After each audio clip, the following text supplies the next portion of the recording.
ಹೆಬ್ಬಳಲು Shri Chakramata YouTube channel ವೀಕ್ಷಕರಿಗೆ ನನ್ನ ಹೃತ್ಪೂರ್ವಕ ನಮಸ್ಕಾರಗಳು. ಸುಭಾಷಿತ: ಸಾಗುತ್ತಲಿದೆ ಬೇಸರದ ಪಯಣ, ಎತ್ತ ನೋಡಿದರತ್ತ ನೋವುಗಳ ದಿಬ್ಬಣ, ಎಲ್ಲೋ ದೂರದಲ್ಲಿದೆ ಖುಷಿಯ ನಿಲ್ದಾಣ, ಅದನ್ನು ಹುಡುಕುತ್ತಾ ಸಾಗುತ್ತಲಿದೆ ಜೀವನದ ಪಯಣ. ನೋಡಿ ಎಷ್ಟು ಚೆನ್ನಾಗಿದೆ. ಇವತ್ತು ನಾವು ದಿನಪಂಚಾಂಗಕ್ಕಿಂತ ಮುಂಚೆ ನಾವು ಶಿವಲಿಂಗ ಪೂಜೆಯ ಮಹತ್ವ ತಿಳ್ಕೊಳ್ಳೋಣ. ಶುರುವಾಗಿದ್ದು ಹೇಗೆ ಅಂತ ತಿಳ್ಕೊಳ್ಳೋಣ. ಮೊದಲು ಪೂಜೆ ಮಾಡಿದವರು ಯಾರು, ಶಿವಲಿಂಗವನ್ನು ಮೊದಲು ಯಾರು ಪೂಜೆಯನ್ನು ಮತ್ತು ಅದರ ಪ್ರಾಮುಖ್ಯತೆಯನ್ನು ಎಂದು ತಿಳಿಯೋಣ. ಶಿವಲಿಂಗದ ಮೂಲ ಮತ್ತು ಪೂಜೆಯ ಬಗ್ಗೆ ಪುರಾಣಗಳಲ್ಲಿ ಅನೇಕ ರೀತಿಯ ಕಥೆಗಳು ಕಂಡುಬರುತ್ತದೆ. ವಿವಿಧ ಪುರಾಣಗಳಲ್ಲಿ ಸಂದರ್ಭದಲ್ಲಿ ವಿಭಿನ್ನ ಕಥೆಗಳಿವೆ. ಈ ವಿಷಯದಲ್ಲಿ ಖಚಿತವಾಗಿ ಅದನ್ನು ಹೇಳಲು ಸಾಧ್ಯವಿಲ್ಲ ಅಂತ ಎರಡು ಶಿವಲಿಂಗ ಪೂಜೆಯ ಕಥೆ ಅಂತ ಬಗ್ಗೆ ತಿಳ್ಕೊಳ್ಳೋಣ. ಶಿವಪುರಾಣದ ಪ್ರಕಾರ ಶಿವಲಿಂಗ ಹುಟ್ಟಿದ್ದು ಹೀಗೆ. ಶಿವಪುರಾಣದ ಪ್ರಕಾರ ಒಮ್ಮೆ ಬ್ರಹ್ಮ ಮತ್ತು ವಿಷ್ಣುವಿನ ನಡುವೆ ಶ್ರೇಷ್ಠತೆಯ ಬಗ್ಗೆ ವಿವಾದವಾಗಿತ್ತು. ಅದರ ವಿವಾದಗಳ ಬಹಳಷ್ಟು ಹೆಚ್ಚಾದವು. ಆಗ ಅಗ್ನಿ ಕೊಳವೊಂದು ಬ್ರಹ್ಮ ಮತ್ತು ವಿಷ್ಣುವಿನ ನಡುವೆ ನೆಲೆಗೊಂಡಿತು. ಈ ಬೆಂಕಿಯ ಆರಂಭವನ್ನು ಯಾರು ಕಂಡುಹಿಡಿಯುತ್ತಾರೋ ಅವರೇ ಶ್ರೇಷ್ಠ ಎಂಬ ಆಕಾಶವಾಣಿ ಕೇಳಿಬಂತು. ಬ್ರಹ್ಮ ಮತ್ತು ವಿಷ್ಣು 1000 ವರ್ಷಗಳ ಕಾಲ ಅದರ ರಹಸ್ಯವನ್ನು ಕಂಡುಹಿಡಿಯಲು ಪ್ರಯತ್ನಿಸಿದರು. ಆದರೆ ಯಶಸ್ವಿಯಾಗಲಿಲ್ಲ. ನಿರಾಶೆಗೊಂಡು ಇಬ್ಬರು ಬೆಂಕಿಯ ಪ್ರಾರಂಭ ಮತ್ತು ಅಂತ್ಯವನ್ನು ಕಂಡುಹಿಡಿಯಲು ಹೋದ ಸ್ಥಳಕ್ಕೆ ಮರಳಿದರು. ಅಲ್ಲಿಗೆ ಬರುವಾಗ ಅವರಿಗೆ ಓಂ ಶಬ್ದ ಕೇಳಿಸಿತು ಮತ್ತು ಪರಬ್ರಹ್ಮ ರೂಪದಲ್ಲಿ ಶಿವನು ಕಾಣಿಸಿಕೊಂಡನು.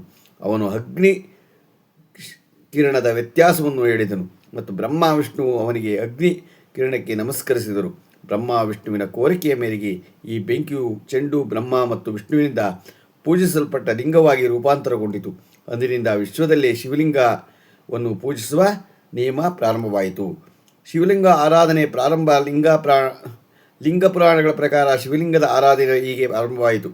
ದಕ್ಷ ಪ್ರಜಾಪತಿ ತನ್ನ ಯಜ್ಞದಲ್ಲಿ ಭಗವಾನ್ ಶಿವನ ಭಾಗವನ್ನು ಹಿಡಿದಿದ್ದಾಗ ತಾಯಿ ಸತಿಯು ಕೋಪಗೊಂಡು ಯಜ್ಞಕುಂಡಕ್ಕೆ ತನ್ನ ದೇಹವನ್ನು ಅರ್ಪಿಸಿದಳು. ಈ ಸುದ್ದಿಯನ್ನು ಭಗವಾನ್ ಶಿವನಿಗೆ ತಲುಪಿದಾಗ ಅವನು ಕೋಪಗೊಂಡು ದಕ್ಷ ಪ್ರಜಾಪತಿಯ ಯಜ್ಞವನ್ನು ನಾಶಪಡಿಸಿದನು.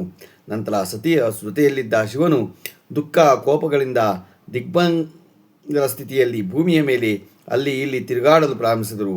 ಶಿವನನ್ನು ನೋಡಿದ ಸ್ತ್ರೀಯರು ಆಕರ್ಷಿತರಾದರು. ಸ್ತ್ರೀಯರ ವ್ಯಾಮೋಹವನ್ನು ಕಂಡು ಋಷಿಗಳು ಶಿವನಿಗೆ ಶಾಪ ಕೊಟ್ಟರು. ಶಾಪದಿಂದಾಗಿ ಶಿವಲಿಂಗವು ತಕ್ಷಣವೇ ಕತ್ತರಿಸಲ್ಪಟ್ಟಿತು. ಅದರಿಂದಾಗಿ 3 ಲೋಕಗಳಲ್ಲಿಯೂ ದಿಗ್ಭ್ರಮೆ ಉಂಟಾಯಿತು. ಲೋಕ ಕಾರ್ಯಗಳಲ್ಲಿ ಸರಿಯಾಗಿ ನಡೆಯಲಿಲ್ಲ. ಎಲ್ಲ ದೇವತೆಗಳು ಮತ್ತು ಋಷಿಗಳು ಶಿವನನ್ನು ಹುಡುಕಿರುವಂತೆ ಕೋರಿ ಬ್ರಹ್ಮನ ಬಳಿ ಹೋದರು. ಬ್ರಹ್ಮ ತನ್ನ ಯೋಗಬಲದಿಂದ ಇಡೀ ಘಟನೆಯನ್ನು ತಿಳಿಸಿದನು ಮತ್ತು ಎಲ್ಲ ದೇವತೆಗಳು ಮತ್ತು ಋಷಿಗಳೊಂದಿಗೆ ಶಿವನನ್ನು ತಲುಪಿದರು. ಶಿವನನ್ನು ಪ್ರಾರ್ಥಿಸಿದ ಬ್ರಹ್ಮ, ನೀನು ಮತ್ತೆ ನಿನ್ನ ಲಿಂಗವನ್ನು ಧರಿಸಬೇಕು, ಇಲ್ಲದಿದ್ದರೆ 3 ಲೋಕಗಳು ನಾಶವಾಗುತ್ತದೆ ಎಂದು ಹೇಳಿದರು. ಬ್ರಹ್ಮ ಪ್ರಾರ್ಥನೆಯ ಕೇಳಿದ ಶಿವ, ಇಂದಿನಿಂದ ಎಲ್ಲರೂ ನನ್ನ ಲಿಂಗವನ್ನು ಪೂಜಿಸಲು ಪ್ರಾರಂಭಿಸಬೇಕು, ನಂತರ ನಾನು ಮತ್ತೆ ನನ್ನ ಲಿಂಗವನ್ನು ಧರಿಸುತ್ತೇನೆ ಎಂದರು. ಶಿವನ ಮಾತನ್ನು ಕೇಳಿ ಬ್ರಹ್ಮನು ಮೊದಲು ಚಿನ್ನದ ಶಿವಲಿಂಗವನ್ನು ಮಾಡಿ ಅದನ್ನು ಪೂರ್ಣ ವಿಧಿಗಳಿಂದ ಪೂಜಿಸಿದನು. ಇದರ ನಂತರ ದೇವತೆಗಳು ಮತ್ತು ಋಷಿಗಳು ಶಿವಲಿಂಗವನ್ನು ಪೂಜಿಸಲು ಪ್ರಾರಂಭಿಸಿದರು. ಹೀಗೆ ವಿಶ್ವದಲ್ಲಿ ಶಿವಲಿಂಗದ ಆರಾಧನೆಯು ನಿಯಮ ಪ್ರಾರಂಭವಾಯಿತು.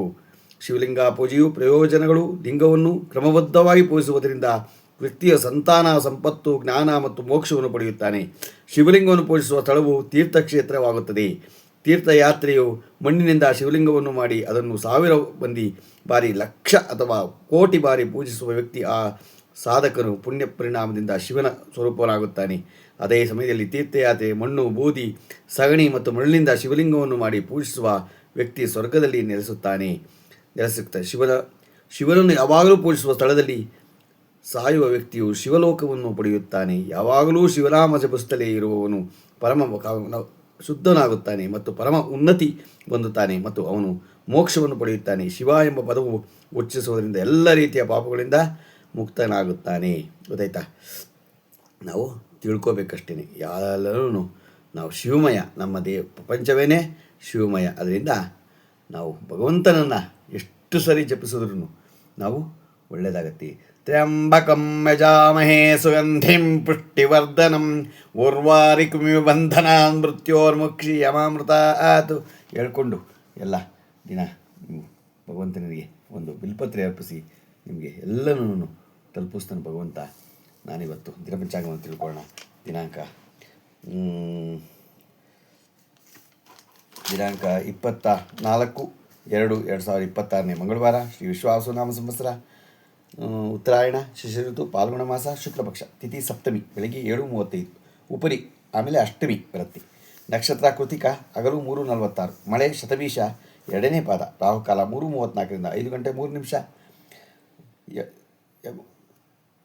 ಗುಳಿಕ ಕಾಲ 12:30 2:06, ಯಮಗಂಡ ಕಾಲ 9:40 11:09. ಇವತ್ತು ಯಾರು ಹುಟ್ಟುಹಬ್ಬ ಆಚರಣೆ ಮಾಡ್ಕೊತಿದ್ರು, ಮದುವೆಯಾದ ದಂಪತಿಗಳು ವಾರ್ಷಿಕೋತ್ಸವ ಆಚರಣೆ ಮಾಡ್ಕೊತಿರೋರಿಗೆ ನಮ್ಮ ಹೆಬ್ಬಳದು ಶ್ರೀ ಚಕ್ರಮಾತಾ ಯೂಟ್ಯೂಬ್ ಚಾನಲ್ ಕಡೆಯಿಂದ ಶುಭ ಕಾಮನೆಗಳನ್ನು ತಿಳಿಸ್ತೀವಿ.